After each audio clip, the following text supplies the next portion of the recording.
Hello everyone! In this video, I'm going to show you how to create Google Forms survey questionnaire. First, go to forms.google.com and make sure you're signed in. Click the Google Apps icon, scroll down and select Forms.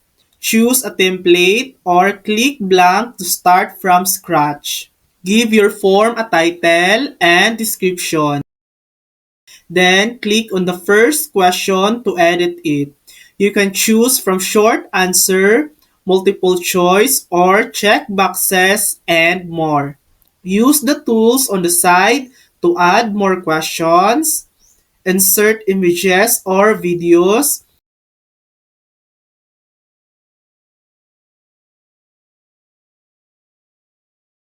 add new sections, make questions required. Once your form is ready, click Publish at the top right.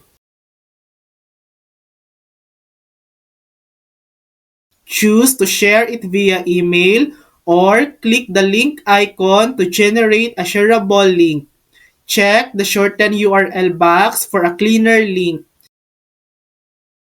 Then hit copy and you're good to go. To view responses, click the Responses tab. You can even link them to a Google Sheet for easy tracking. And that's it. That's how to create Google Form survey questionnaire. Thanks for watching. If this video helped you, please like and subscribe for more helpful tutorials.